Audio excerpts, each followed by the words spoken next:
YouTube, it's Dee, and here I am making biscuits and gravy for the first time with me in a video. Don't know if I like it, but we'll see.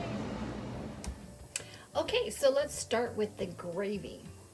Now, some people are really picky about what type of olive oil they use, and some people that are a little more on the poor side, well, get what they can.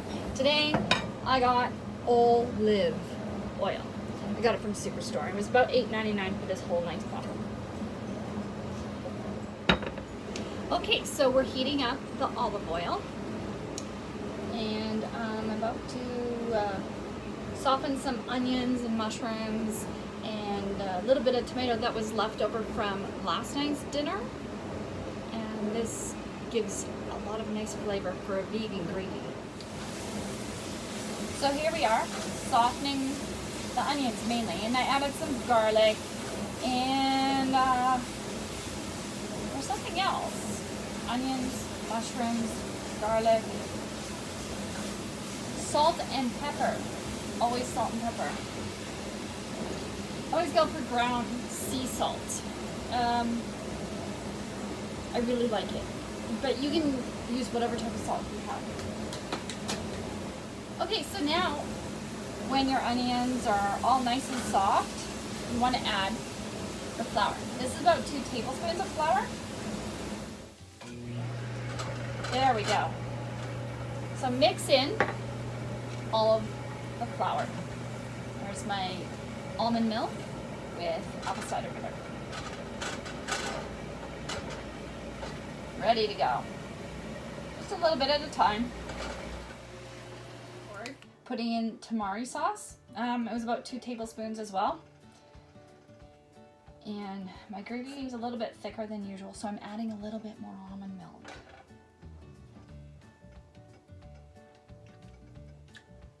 There we go. Look at that.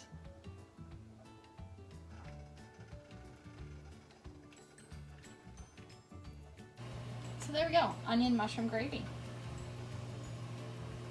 You can add other things in here like oregano.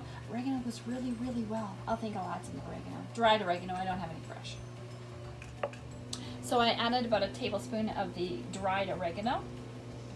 Mixing that in. Gotta let this simmer for a while too.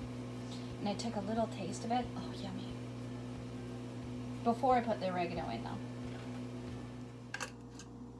Okay, so now we're on to making the biscuits. Now, if you're not a vegan, Elton has a really good recipe on the American Food Network. It's really easy and simple to follow. So you're going to want to heat up your oven to about 350 while you're preparing your biscuits. You have 2 cups of flour, some baking soda, and baking powder and salt. Some people put sugar in there too. I didn't do that. Okay, so I have vegan melts, 2 tablespoons, cut them up, and I put them in the freezer so that when I put them in here, they stay cold.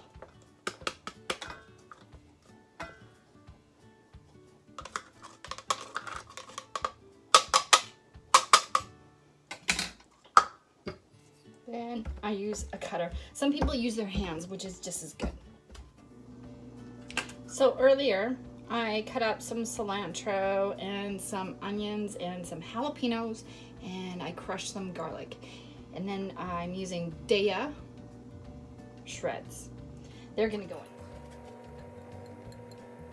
Sure, it's all nice and coated. So in Elton's recipe, he uses a cup of buttermilk. Vegans don't use buttermilk. Oh, I have almond milk with another shot of apple cider vinegar in it. So we're gonna pour this in, mix it up.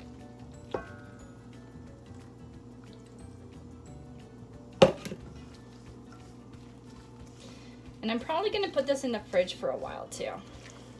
Vegan melts a lot faster than regular butter does.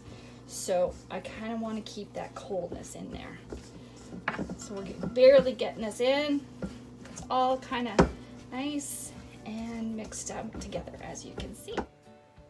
Okay, so I've opted just to do the drop ones. So basically I go about a scoop, just plop it on. It doesn't need to be buttered because there's butter already in the batter.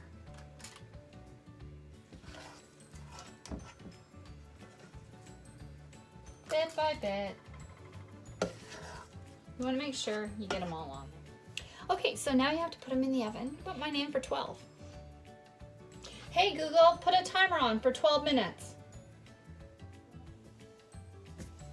Okay, so if you're like me, your Google timer or Siri timer went off. And now you're gonna check. Now, if you didn't use a timer, here's a tip. When you can smell what you're baking, it's ready. Time to take it out.